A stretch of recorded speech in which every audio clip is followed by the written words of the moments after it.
vrai, le capital n'importe peu, parce que quelqu'un qui va avoir 200 000 euros par exemple à investir, mais qui derrière n'a aucune compétence et aucune connaissance, il va cramer ces 200K. Plus vite tu vas perdre, plus vite tu vas comprendre les erreurs que tu fais, et plus vite tu vas pouvoir améliorer. On n'est pas des robots, et même les robots, ils ont une marge d'erreur, tu vois. Sinon ça serait, on serait tous riches, on serait tous multimillionnaires. Les personnes qui se sentent riches et qui se comportent comme une personne riche, qu'elles le deviennent. Donc pour moi en trading c'est la même chose. Le jour où tu comprends que tu es indirectement rentable et que du coup tu vas te comporter comme quelqu'un de rentable, tout va s'aligner. Justement ce côté-là de Dubaï, parce que c'est tellement facile de paraître riche. T'enchaînes les pertes, déconnecte-toi, va faire autre chose, va réinitialiser ton cerveau. Dans des périodes de pertes, etc., plein de fois, j'ai envie d'abandonner et de me dire, mais en fait, c'est bon, j'y arriverai jamais, genre, je comprends pas. Oh là l'équipe, j'espère que vous allez bien. On se retrouve dans un nouveau format, donc vidéo FAQ. On va répondre à vos questions tout simplement. Là, je suis en compagnie de YKFX. le petit arroba qui s'affiche là. Ah merci, c'est gentil. Là. Du coup, on va répondre à vos petites questions. Je vous ai demandé justement sur Instagram de poser en story vos questions, donc on va y répondre. On a pris les plus pertinentes, celles qui revenaient le plus. Donc, let's go quoi. Des questions de trading. Oui. Oui, il faut préciser, peut-être qu'il y a des gens qui s'attendent à avoir d'autres questions. Mais on n'est pas influenceur, quelle collaboration vous allez faire le mois peut-être, si prochain. le gars il tombe sur la vidéo, peut-être qu'il se dit oula, c'est qui ces nouveaux influenceurs? Mais tu sais que ça sera en titre en fait. Enfin, bon, allez, première question. Selon toi, combien de capital faut-il pour commencer en trading? Alors, ce que je dis tout le temps, c'est qu'en vrai, le capital n'importe peu, parce que quelqu'un qui va avoir 200 000 euros par exemple à investir, mais qui derrière n'a aucune compétence et aucune connaissance, il va cramer ses 200K. Alors que quelqu'un qui s'est formé pendant 5 ans, mais qui a genre 300 euros à investir, là, il y a quelque chose à faire. Tu recommandes de commencer par du démo? Ah, ça dépend. Et toi? Oui. Les 2-3 premières semaines. En fait, pour moi, je pense que c'est important de commencer à comprendre le mécanisme du trading sur un compte de démo. Pas trop longtemps parce que c'est trop théorique, mais juste pour te familiariser avec ce que tu vas risquer, etc. Par exemple, demain, tu ouvres un compte derrière avec 1000 euros. Dans un premier temps, ouvre un compte de démo à 1000. Comme ça, tu peux tester. Tu préfères quel endroit pour trader entre Dubaï et la Thaïlande? Je préfère la Thaïlande. T'as un peu moins envie vu que c'est moins bling bling, t'as moins cette pression financière. Ta psycho est meilleure sur les marchés. Et toi? Ah, bah du coup, moi j'aime bien ce que t'as ce sentiment un peu d'urgence quand t'es à Dubaï, justement, où tu vois tout le monde bien chiffré, bien réussir, etc. Et je sais pas, ça te motive aussi, tu vois, ça te met un petit coup de boost. Alors moi, personnellement, j'ai pas de pression psychologique sur mon trading et dire ouais, faut que je fasse ça. C'est juste que au moins t'es un peu plus sérieux. Enfin, quand t'es en Thaïlande, c'est un peu plus chill. Voilà. Après, par contre, pour trader, c'est mieux parce que t'as le décalage horaire, t'as 6 heures de plus. Personnellement, des fois, je vais prendre des mouvements pendant la session asiatique, tu vois. Pareil. Selon toi, combien de temps en moyenne faut-il pour devenir rentable en trading? Bah pareil, ça dépend de la personne, mais environ, je dirais du 1 an et demi. Mais ça dépend comment la personne s'est formée, si elle a été entourée par quelqu'un ou elle s'est formée toute seule. Ça dépend aussi comment aussi elle assimile les informations, si elle a été disciplinée, si elle s'est formée pendant 15 heures par jour ou alors que 1 heure par jour. Enfin, ça dépend de trop de facteurs en fait. Pour moi, si tu prends un coaching, tu peux aller chercher une rentabilité entre 6 mois et 1 an. Si tu te formes un peu, genre juste avec une formation, une académie, tu peux aller la chercher en 1 an et demi. Par contre, si t'es solo de ton côté, ça va prendre 2 ans, 3 ans. Ça serait quoi tes meilleurs conseils à donner pour évoluer dans le trading? Travailler, se confronter au marché, tester. Parce que plus vite tu vas perdre, plus vite tu vas comprendre les erreurs que tu fais, et plus vite tu vas pouvoir améliorer les choses. C'est pas de rester dans la théorie en fait, à vouloir absolument apprendre. C'est vraiment de aussi pratiquer en fait. C'est le principal. Selon toi, c'est quoi le marché ou le type d'actif le plus simple à trader pour débuter? Je trade le forex, je trade le gold, en plus ça peut être drôle de... Alors déjà le plus simple, ça va pas être des actifs hyper volatiles comme le gold ou même les crypto-monnaies, je dirais. Je prendrais par exemple soit le forex, donc par exemple l'euro USD ou le GBP USD, vu qu'en plus il y a pas mal de corrélations dans le forex, donc tu peux pas mal t'aider, notamment déjà avec le dollar, mais entre certaines paires. Sinon, si tu veux une valeur refuge, en vrai, t'as l'euro CHF. Enfin, t'as le franc suisse en fait, en paire. C'est pas extrêmement volatile, et si tu veux faire une intraday, c'est parfait. Tu veux prendre des 3 R à la journée, franchement, je trouve que c'est bien. Moi, je pense que vraiment, il n'y a pas de meilleur actif pour commencer. En fait, à partir du moment où tu fais les choses bien, tu te formes un peu sur de la théorie, un peu en démo, tu backtestes, tu vas forcément t'adapter. Parce que, ok, le gold, les cryptos par exemple, c'est très volatile, mais dans ce cas-là, juste augmente ton SL, tu réduis ton lot et je sais pas, peut-être plus sur du swing. Oui, après, c'est en fonction de chacun. Moi, je pense que c'est vraiment en fonction de chacun. C'est en fonction des préférences. C'est vrai que quand tu débutes à vrai, le gold, tu te fais bien, je vais pas être vulgaire, mais tu te fais prendre par le marché. Ouais, mais ça te permet d'apprendre aussi. Mais je capte, je pense que ça dépend vraiment du type de personne. Parce qu'il y en a qui ont besoin d'avoir justement un petit peu plus, quelque chose d'un peu plus volatile où tu as un peu plus de mouvement. Moi, je sais que perso, le swing, ça me fait chier. Je sais qu'à mes débuts, ça me faisait chier. tu vois. Alors que peut-être pour d'autres, ils ont besoin d'avoir, d'y aller peut-être un peu plus doucement. Ce que je recommande souvent, c'est de tester un petit peu tout et comme ça, tu vois ce qui te plaît le plus. Si ça te plaît plus d'être sur des actifs un peu plus calmes ou des choses où c'est un peu plus hard, un peu plus sportif, comme ça, t'adaptes ton risque, t'adaptes ta psycho aussi, etc. quoi. Quel a été notre déclic en psychologie pour être rentable? Moi, si j'en parle souvent, c'est la loi de l'attraction. Pour moi, la loi de l'attraction, c'est tu dois te comporter comme tu voudrais devenir. Typiquement, c'est souvent les personnes qui se sentent riches et qui se comportent comme une personne riche qui le deviennent. Bon, pour moi, en trading, c'est la même chose. Le jour où tu comprends que tu es indirectement rentable et que du coup, tu vas te comporter comme quelqu'un de rentable, donc par exemple, tu vas pas overtrader, tu vas pas prendre 10 setups à la journée, tu vas respecter tes règles, etc. Bah, petit à petit, en fait, tu verras que tu auras une bonne psycho, tu seras patient et tout va s'aligner. Moi, en vrai, c'est juste que j'en ai marre d'en avoir marre de perdre. Non, mais c'est vraiment... Ouais, Tu sais que, en fait, dans un moment, je me suis dit, en fait, je comprends pas. J'ai les compétences, j'ai les connaissances, j'ai réussi à faire des payouts.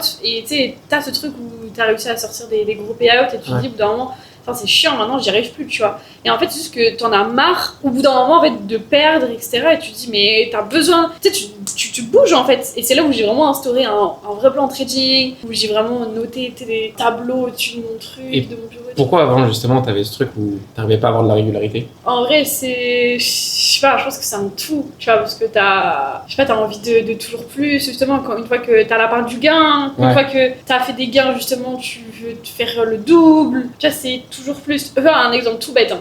Là, je suis passée de 300 € à, on va dire, 3000 en un espace de temps. Ben, tu vois, genre les 3000 €, je peux très bien, justement, avoir la confiance et me dire, ok, bah là, je fais 300 € à 3000, bah 3000 €, je peux les transformer en 100 000, tu vois, si je veux. Mais au final, non, tu vois, j'ai fait une pause, entre guillemets, parce que j'ai eu énormément de gains d'un coup. Et il faut aussi prendre le temps de prendre l'information et de se dire, ah ouais, ce que j'ai fait, c'est ouf. Ah, au final, dans ce que tu dis, au final, t'as commencé à te comporter comme un trader rentable. Oui. En vrai. Moi, je crois beaucoup à ça, où le jour où tu te dis non, mais en fait, c'est bon, je comprends que je sais trader. Maintenant, il faut juste que je me comporte comme une personne rentable. Si demain, je me vois dans 3 ans et que je suis rentable, qu'est-ce que je ferais dans 3 ans que je ne fais pas maintenant? Ou l'inversement, tu vois. Bah, tu te rends compte que tu vas arrêter d'overtrader, tu te rends compte que tu vas arrêter de vouloir avoir la pain du gars. Tu vois, tu te rends compte de tout ça et tu te comportes juste comme le futur trader que tu vas être. Est-ce que c'est normal en trading d'avoir des semaines négatives? Bah oui, on n'est pas des robots, et même les robots, ils ont une marge d'erreur, tu vois. Sinon, ça serait, on serait tous riches, on serait tous multimillionnaires. Enfin, tu vois, ça n'existe pas le 100% win rate. Déjà, atteindre les 90-95 à l'année, je parle pas sur un mois, parce que oui, sur un mois, tout le monde l'a déjà fait, je pense.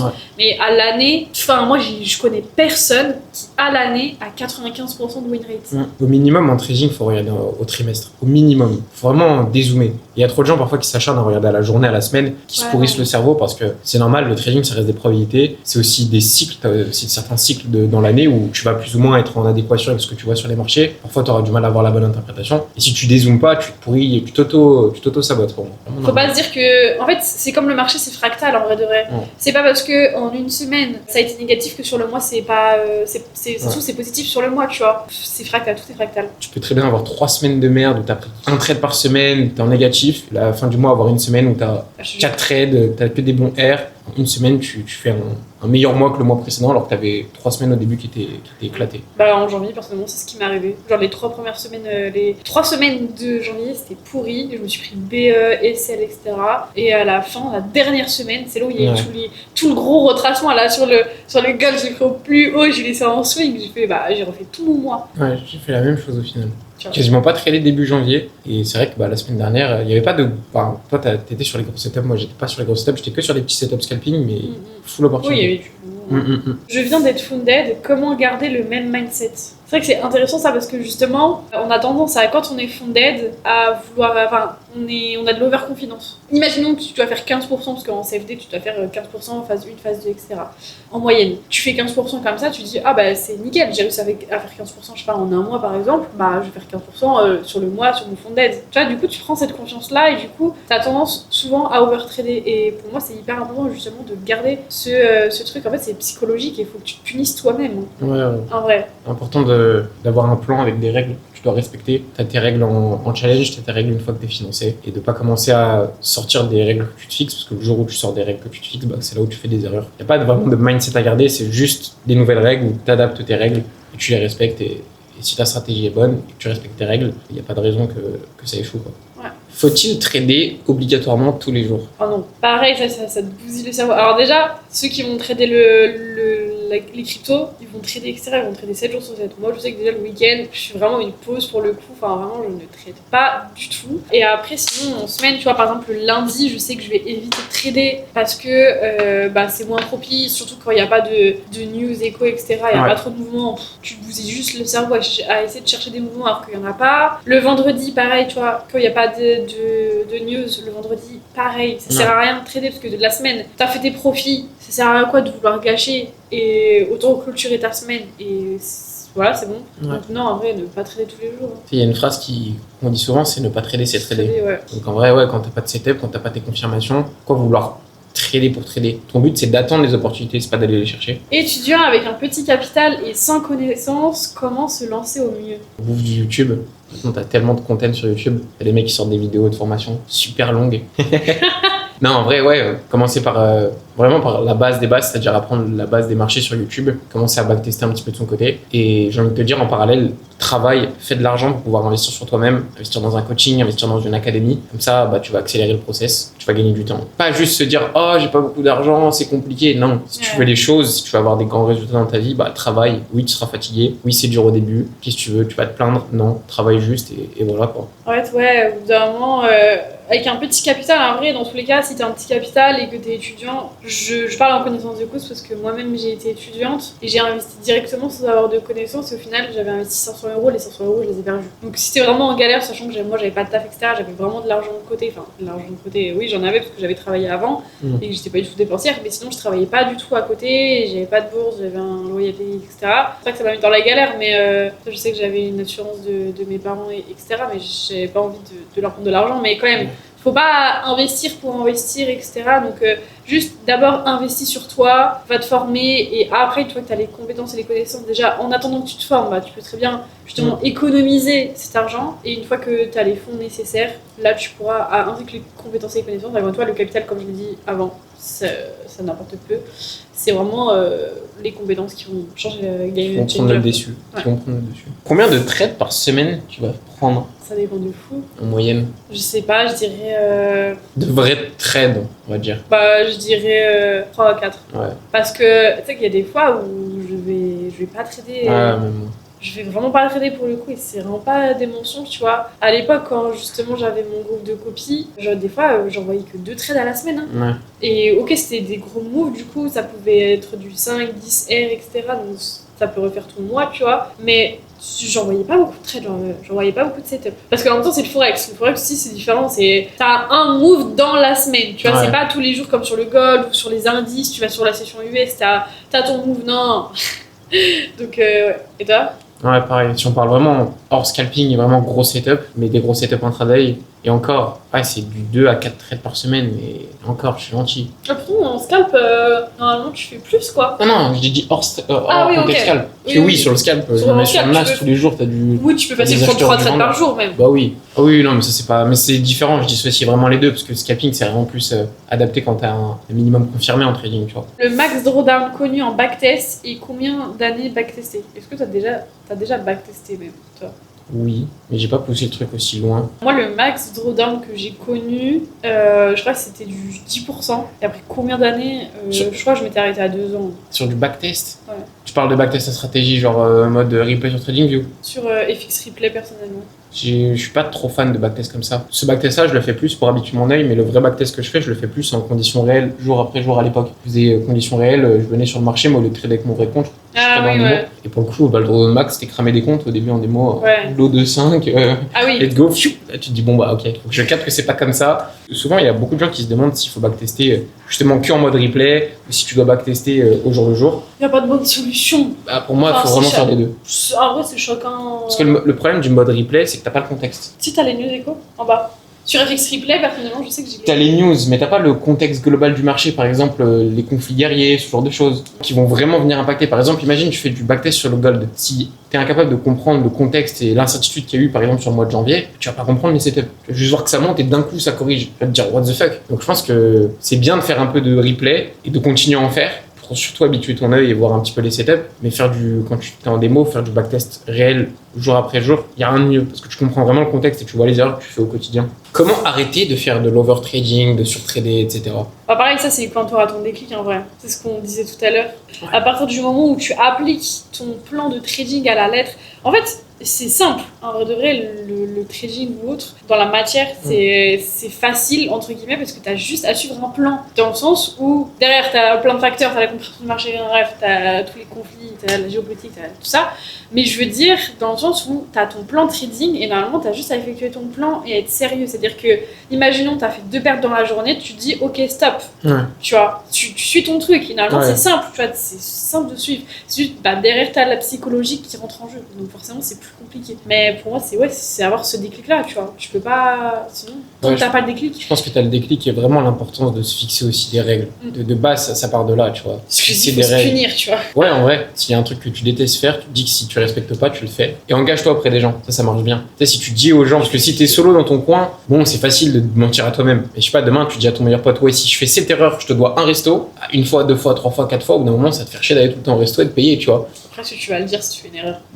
Ça va dépendre de l'erreur. Par exemple, si tu dis, ouais, si je crame mon compte, je te paye quelque chose. À ton pote, si c'est ton vrai pote, tu vas te dire alors t'en es où? Fais voir, montre. Ouais. Ça va être drôle, mais je suis d'accord avec toi. Là, j'ai récemment eu un de mes élèves qui a eu un déclic. Il m'a fait un audio, il m'a dit en fait, Yaka, je me rends compte que je sais trader, c'est juste moi encore qui m'auto-sabote. Et je lui ai dit bah ok, une semaine après, la valide, ça pas bien. J'hésite à m'expatrier à Dubaï ou en Thaïlande, vous me conseillez quoi? Teste 2 mois à Dubaï, teste 2 mois en Thaïlande et regarde ce qui toi te correspond. Pas ce que les autres aiment, mais ce que toi tu vas aimer. Et tu pourras faire la décision. Et tester 1 ou 2 mois et tu vas pas en mode vacances, tu vas vraiment en mode condition, tu trades de là-bas et tu testes. Après, ce qui est bien aussi en Thaïlande, c'est que tu as plusieurs environnements. C'est-à-dire que si tu veux la ville, tu as Bangkok. Si tu veux plus être dans le côté un peu sauvage, tu as les îles. Et justement, si tu veux un peu ce côté un peu plus vraiment montagneux, etc., tu as le nord aussi. Donc en vrai, tu as tout. Alors qu'à Dubaï, c'est ville, quoi. Et si tu veux d'autres paysages, faut vraiment s'éloigner. Du coup, t'es vraiment loin pour le coup. Mais maintenant, il y a de la nature à Dubaï. Il y a 3 pauvres arbres dans ce petit quartier qui nous sortent qu'il y a de la nature. Et on peut pas se promener, on peut pas aller dans les bois et tout. Ça n'existe pas. Voilà. Pourquoi il y a autant de faux traders sur les réseaux sociaux? Pour vendre quelque chose, pour faire de l'argent. Enfin, je sais. Surtout parce que l'affiliation, ça paye trop. Bah oui. Le business économique de l'affiliation. Ah oui.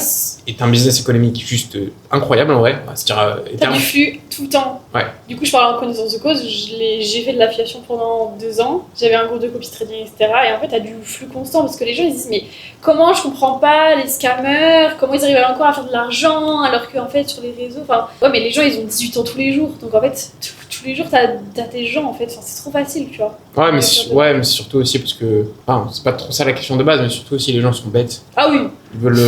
Ils veulent aller vers la promesse de l'argent rapide. C'est les fait chier d'avoir un process. Et justement, comment reconnaître un vrai trader d'un faux trader sur les réseaux? Bah c'est simple, une personne qui va te montrer que du lifestyle, avec vraiment 0 graphique, qui montre aucune compétence, aucune connaissance. Après même les graphiques, à la limite on s'en fiche. Tu montres un graphique en fond. Oui voilà, c'est ça.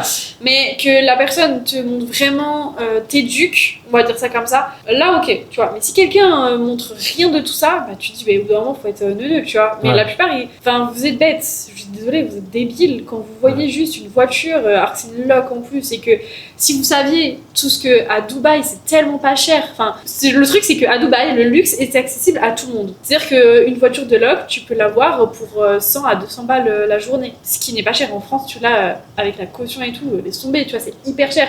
C'est pour ça qu'on voit ce côté en mode luxe, alors qu'il n'y a rien de luxueux là-bas, dans le sens où c'est trop accessible. Il faut arrêter d'idéaliser et d'idolâtrer justement ce côté-là de Dubaï, parce que c'est tellement facile de paraître riche. C'est trop facile. Rien que dans le Dubai Mall, tu fais juste un snap du magasin Dior, les gens ils vont dire oh my god, tu vois ce que je veux dire. Enfin, je sais pas, c'est gratuit, tu vois, je peux le faire moi aussi. Tu vois, c'est trop facile. Vous êtes juste neuneux à croire que parce que en France, on n'a pas été habitué à ce luxe-là, et en fait, les ultra riches ne se montrent pas. Donc c'est normal, tu vois, qu'on soit là à se dire ah mais c'est extraordinaire. Alors qu'en fait, c'est juste la norme là-bas en fait. Je suis d'accord avec J2. Vous êtes complètement débile. Reconnaître un vrai d'un faux trader, mais le vrai va juste parler de trading. Et c'est la base, mais ça me paraît tellement logique. Vous êtes vraiment débile. Quand tu traverses une période de perte, c'est quoi que tu as juste en premier? Déconnexion. Ouais. Quand t'enchaînes les pertes, déconnecte-toi, va faire autre chose, va réinitialiser ton cerveau, va te promener dans la nature. Non mais oui, je suis d'accord, en vrai de vrai, faut juste sortir et s'aérer. Me tire. Je me tire. Hop. Est-ce que les femmes sont des meilleurs traders que les hommes? Non, il n'y a pas de meilleur. Si. Quel Il y a meilleur? toujours quelqu'un de meilleur dans la vie. Je sais que de manière générale, j'avais vu une étude, si on prend en moyenne, les femmes, dans tous les domaines un peu intellectuels ou quoi, elles sont souvent plus fortes que les hommes, d'un point de vue moyenne. Mais par contre, parmi les personnes qui ont la plupart du temps le plus de gros résultats, toujours des hommes. Alors, simple, on sort des chiffres des brokers. Tu sais que la plupart des brokers, ils disent justement, mais nous, c'est les femmes qui nous coûtent le plus cher. Parce qu'en fait, sur le long terme, elles sont beaucoup plus rentables. Alors certes, un gars, par exemple, qui va faire un payout d'un coup sur un broker de 5 000 alors qu'il a investi 1 000 euros, ouais, tu dis ok, mais en fait, les 5 000 après, derrière, il va les cramer. Alors qu'une fille qui a investi, je sais pas, 500 euros, mais qui petit à petit fait 1000, 1500, 2000, etc., bah, en fait, ça va leur coûter plus cher sur le long terme. Ouais. Et ça, les brokers le disent vraiment pour le coup. Tu vois. Et tu vois ce que je te dis, dans la moyenne, typiquement là, en trading, oui, les filles sont meilleures. Par contre, si tu regardes, par exemple, les firmes qui font les plus gros payouts, c'est que des hommes dans les tops. C'est marrant quand même. Les hommes, alors t'as l'extrême. Les hommes sont dans l'extrême, sont très forts, mais sont aussi très nuls dans l'extrême. Parce que, en fait, dans le top, je t'explique, c'est pas des tops qui sont datés à l'année, par exemple. C'est des tops semaines, top Si, justement, mois. je te parle de l'année, trimestre et tout. Par exemple, Apex, tu prends Apex. Donc, Mais ça, j'avais vu une étude, c'est que de manière générale, les mecs dans la vie, ils sont vite très forts ou vite très très nuls. Alors que les femmes, elles ont ce juste milieu à être, si on prend la moyenne de manière générale, elles sont quand même un peu plus élevées. Mais par contre, elles sont moins dans l'extrême. Parce qu'il y a peut-être moins de prise de risque ou autre. Qui fait que, après bon, ça reste quand même les hommes. Non, mais de manière générale, en vrai. Et ça, c'est vraiment une étude, faudrait que je la retrouve. c'est à partir de combien de temps que tu t'es lancé ton premier challenge Profiant? 3 à 6 mois, je crois, j'avais commencé. À l'époque, c'était les MFF. Ah Avec oui, Frank Swan. avec un flop. Ouais, bah, pourtant, ils m'ont pris de l'argent. Hein. Et à l'époque, en Parce que plus... j'ai jamais payé autre chose. Ah, J'ai- nul, quoi. Ah oui, j'étais vraiment mauvais. Mais parce que, aussi, surtout qu'à l'époque, quand tu prenais un challenge, t'avais une limite de temps. T'avais 30 jours pour valider ton compte. T'avais 1 mois pour valider ton compte. Alors que maintenant, t'as pas de limite de temps. Ça aussi, c'est important aussi. Je me souviens même plus tellement j'ai pas profité de ça en fait. Ah oui. Je me souviens Lui, même- il prenait le compte, il cramait au bout de 2 jours. Oui, moi j'étais en mode scalping. T'avais beaucoup moins de règles. Oui, t'avais une règle de temps, mais t'avais moins de règles. T'avais pas les règles de cohérence. À l'époque, ça existait pas du tout. Tu pouvais vraiment valider un peu ton compte en. Donc, moi, c'était le tout pour le tout. Alors, Mais c'est ok, hein. le vendredi, pendant la fermeture du marché sur le NAS, Non. tout pour le tout. Et je cramais. Alors, j'avais été avec mes amis, on avait fait une session de trading et j'avais perdu. Ah bon? J'avais perdu Ah, tout mince. devant. Est-ce que le trading, c'est quelque chose de vraiment scalable? Ben oui. En vrai, le truc, c'est qu'une fois que t'as les compétences et que t'as les connaissances, ben c'est facile. C'est l'argent illimité, en fait. Tu peux faire de l'argent quand tu veux et oui, du coup, c'est facilement fructifiable. En plus, il y a certaines firmes qui permettent d'avoir beaucoup de comptes. Genre Apex, tu peux avoir jusqu'à 20 comptes, tous les reliés. Donc tu peux vraiment scaler et avoir plusieurs millions, par exemple, juste pour parler propres firmes, plusieurs millions sous gestion. Est-ce que tu as déjà eu envie d'abandonner? Bah oui, plein de fois. Dans des périodes de perte, etc., plein de fois, j'ai envie d'abandonner et de me dire, mais en fait, c'est bon, j'y arriverai jamais, genre, je comprends pas. Et en fait, ce qui me faisait rester, c'est que vraiment, c'est par ego, quand je voyais vraiment les autres réussir. Et je me suis dit, mais non, mais c'est pas possible. Comment des neuneux arrivent à réussir et moi qui suis hyper intelligente, belle et surtout modeste, je n'y arrive pas. C'est ça? Oui, mais moi, tout ce que j'entreprends au quotidien, en fait, c'est normal. T'es un être émotionnel. Tu passes forcément par des moments où t'as envie d'abandonner tout ce que tu fais, que ce soit le trading ou de manière générale dans la vie. En vrai, faut juste pas écouter cette petite voix à des moments parce qu'elle est pas bonne, elle réagit à l'émotion. Et juste respecter le plan que tu te fixes au début, en fait. Si tu vas aller chercher une rentabilité, je te dis n'importe quoi, tu te fixes une rentabilité avant la fin d'année 2026, bah, tu sais que tous les jours, quoi qu'il arrive, peu importe le mood, que tu sois dans un bon mood, bad mood, tu fais les efforts, tu travailles tous les jours. C'est tout. Tu te poses pas de questions. De toute façon, quand t'es entrepreneur, t'es obligé d'avoir cette hargne en fait. Et si Ouais. tu l'as pas, En fait, dès que tu veux aller chercher une liberté financière, tu veux aller chercher un peu plus que la moyenne, t'es obligé de faire des choses que les autres ne font pas. Donc t'es obligé de tous les jours travailler, faire preuve de constance, régularité, etc. quoi. ben, je crois qu'on a fait le tour des questions. Oui, bah si vous voulez une partie 2 justement avec des questions auxquelles on n'a pas du tout répondu, etc., n'hésitez pas à mettre en commentaire. À poser des questions mindset, comme ça on vous retourne le crâne. Oui, si vous voulez. Et puis, bon voilà, on se retrouve dans une prochaine vidéo, finalement. Dans une prochaine vidéo, finalement. Salut les gars! Salut!